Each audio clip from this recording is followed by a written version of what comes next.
if you're not already familiar with Paul, he is a prolific researcher and writer, written a number of books, including Drawdown, Natural Capital. He has another book coming out, I'm not surprised, called Regenerate, Ending the Climate Crisis in One Generation. So that sounds really hopeful, and I'm looking forward to reading that book. Paul also has a deep history in starting businesses, growing businesses that work with growers to reward them for the practices that they use. And from that experience, he has consulted a number of large global companies around the world to do the very same. So Paul brings tremendous insight, tremendous experience to help us understand and navigate this growing market of ag carbon credits. So Paul, one, welcome, and two, thank you for talking with us today. Yeah, good morning, Ryan. Thank you. I loved seeing that intro video of the farmers. That was such a grounding sort of testimony, really, to as some of they're farming with nature as opposed to trying to fight it. And what Adam said is so true, you know, about that this is a practice that goes right to the heart of what it is to be a farmer, which is to stay there, be profitable, and produce something of value, of course, for everybody. So thank you for that. Yeah, absolutely. I'm certainly encouraged to see their experiences and from my own experience. And we're going to get a chance to hear from Adam later on as well. So I think it's a great opportunity. We've got the right people together. So thanks to everybody for that.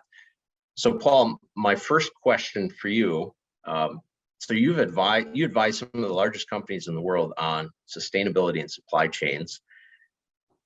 I think everybody's asking, why are companies so interested in getting into and understanding, participating in helping build this regenerative supply chain and carbon markets? Yeah, it's a really good question. And, you know, I go back just a little bit when I started Erewhon, this company, in the 60s, late 60s, and we only sold organically grown food. And, you know, within 7 years, I had about 30,000+ acres under contract. But even that then, you know, people were saying, oh, this is a children's crusade, you know, it's not going to go anywhere.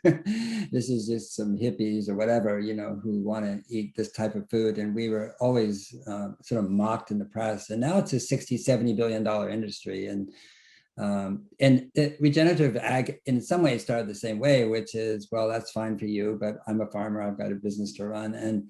And what you're seeing now is a very, very different attitude. It's brought about by demand, no question about it, just like the organic food movement was initially. Not to say there wasn't pioneer farmers in the organic movement, there certainly were. But it's brought about also by farmers themselves, that is to say. And so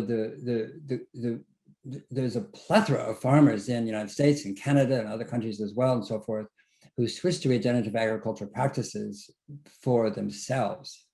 That is, for their family, for their farm, for profitability, for health, actually. And so those two things are meeting. And the third thing you're getting right now, I think, on the demand side is corporate demand. And the corporate demand, I think, is a spectrum of it. There's, you know, the Budweiser commercial, a year ago, Super Bowl, about, you know, with regenerative ag, and they were serious about rice. But you might say that was regeneration light in a sense. And then you're seeing that from General Mills, of course you're seeing it. But then you see it with the two biggest supply chain companies in the world, and that would be Walmart and Nestle's. And in September 22nd, in the fall last year, Doug McMillon, the CEO, said, today I commit Walmart to being a regenerative company and to restore 10 million acres of farmland to regenerative practices. Okay, so he's committed to that, and I know Walmart well. They say something, they're very careful about what they say. When they say something, they mean it. They're not kidding around. They're not trying to wave a flag or to impress anybody. And then 1 month later, Mark Snyder, who is the CEO of Nestle's, and again, when you look at those two companies, the biggest supply chains in the world in terms of food, there's no question about it. And he said, we're committed to transforming the 600,000 farms that supply Nestle, primarily with cacao and coffee, to regenerative practices. In the case of Walmart, I feel like what they're doing it is to continue their work towards sustainability, towards net zero, he made a commitment to net zero by 2040 without offsets, which is interesting, but that doesn't exclude farming, it actually includes farming as a practice. In the case of Nestle, it's about practicality, Ryan. It's about, we want to make sure these farmers in Ghana and Cote d'Ivoire and in Peru and Ecuador and so forth, that these farmers actually continue to survive and thrive in an era of climate disruption, where water cycles are changing, heat cycles are changing. And so you're getting that too, which is, this is the way to create our supply chain, in this case, farmers, more resilient. So yeah, you speak about that resiliency. I'm wondering if you could go into a little bit more detail, just how much impact. So if we can get a number of growers to adopt these practices as the supply chain is sending that signal to do so, just what sort of impact would that have on climate stability, water cycle stability, and some of these other key features that you mentioned about the ecosystem? Right. And again, it's important to look at regenerative agriculture as a system as opposed to a practice that has an outcome with carbon. It wouldn't work without sequestering carbon, because basically sequestering carbon means putting more life in the soil. And we're all schooled, I think certainly everybody listening to this was schooled in what we call industrial ag or conventional agriculture. And conventional agriculture was in some ways a brilliant invention at the time, but it basically fed the plant. It fed the plant with NPK and so forth, and it protected the plant with pesticides and got competition away with herbicides. Okay, what regenerative agriculture does is feed the soil, and the soil feeds the plant, and that we know that for 600 million years, which is plants are fed by soil. And so what you're seeing there, when you get more life in the soil, of course, you get, the soil is more friable. There's infiltration rates go way up as the glomalin, if that's the term, and so forth, makes the soil sticky and makes it in particles instead of like clumping together, which it does when you farm again and again and again. Using conventional chemicals, the soils can be compacted and they can receive water less readily. You get erosion. The state of Oklahoma announced 2 months ago that for every pound of wheat grown in Oklahoma, you lose 3 pounds of soil. Well, that's an interesting thing for the state of Oklahoma to say that. They're not hiding it. And so, well, what farmer wants to lose 3 pounds of soil for every pound of crop? No, I can't think of a farmer. So when you go to regenerative agriculture, what you're starting to restore the health of the soil in such a way, and that restoration, so forth, gives you resiliency. And we're going to an era, whether we like it or not, whether we believe it or not, because it's not about belief, it's about physics. But the fact is that the water cycle is going to change dramatically, and we're going to have too much water and too little water.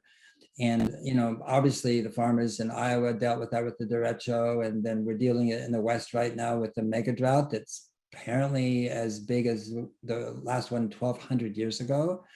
And so the moving towards regenerative agriculture is not simply about renewing a corporate social license, Budweiser or something. And it's not simply about carbon offsets or carbon credits. It's about a whole system. And one of the wonderful things about that, and you have the wonderful spokespeople today, is there is truly a market there for these carbon credits. And it is more nascent here than Europe. Europe, I think, was ahead of us on that in terms of pricing carbon properly, but we're not far behind today. Okay. Yeah. So I think a lot of growers, I have one more question for you, Paul. a lot of growers are wondering this question. So yeah, we can do this. We can add cover crops. We can go no-till. We can save the soil so we're not eroding it so quickly. We can pull this carbon in.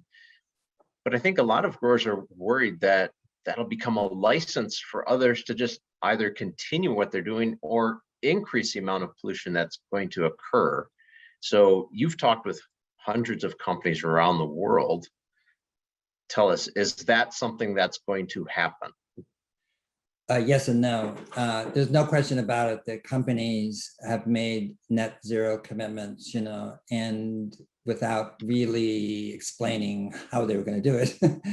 And but the offsets, in other words, the variable offset, and soil sequestration and regenerative farming is an offset. So there are many other methods to offset emissions. What's happened, and I think the panelists will attest to this, is that, and Etienne at Sustainable Brands and Climate Reserve, I mean, they're going to, these corporations have sort of been say, wait a minute. They've actually sort of been called to question, saying, wait a minute, that doesn't work. Offsetting a loss is not a gain. And the idea that somehow if you offset a loss that you gain something is absolutely just bad math. You haven't done a darn thing, you've just run in place. And so I do think that the offset program is going to grow tremendously. There's no question about that until actually demand exceeds supply.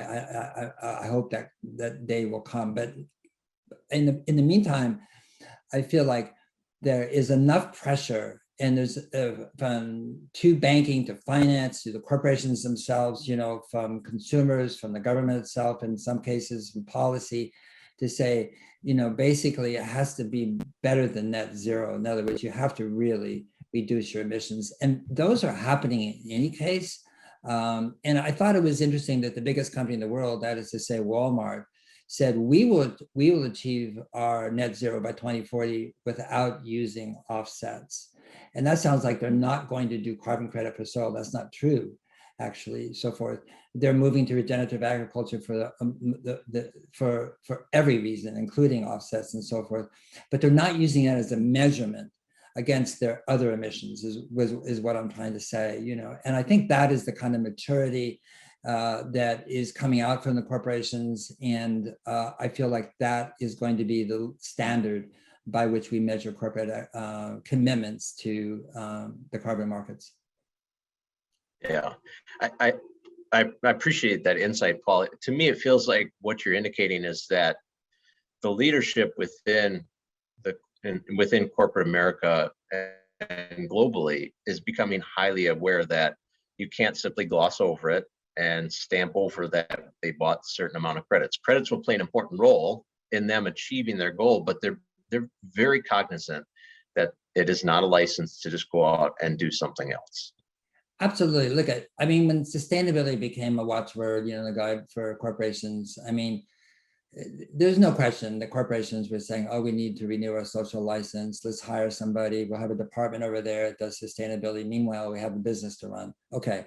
In this situation today, it's very, very different. When you talk to the CEOs, they have children, grandchildren, nieces, nephews, they feel this as a person. It's a very different situation today. They are very concerned about the future and their role in guiding and creating or not creating the future that makes sense to us. And so you're seeing something very, very different than the commitment to sustainability that started to arise in the 90s and throughout the 2000s and so forth. So the CEOs I know, it's to the bone. They're committed to this, and it is not for show. It's not something that's fickle. It's not something that's going to change in the future and so forth. Climate is not going to change in the sense of going back to stability. It's going to continue to be disruptive. And so the purpose of a CEO is to plan long-term. That's their job. That's not the job of the maintenance crew. It's the job of the CEO. And so she or he has to today, given the science, given what we know, given what's happening and so forth, has to commit to a program that's going to set that corporation on a course that's going to make sense for them and for the society and for They're shareholders, And so again, I think to Adam's point, Adam Chappell's point of view, so forth, this is about profitability. I mean, it's either you steal the future or you heal the future. And we've made a lot of money stealing the future. And what people are finding out, showing, what farmers are demonstrating is that you can heal the future, that is, make it whole again, and also be very profitable. Yeah. Well, Paul, on that note, thank you for taking the time. Great to get your insight. We're going to transition now over to hearing from some of those leaders that you mentioned, Paul. So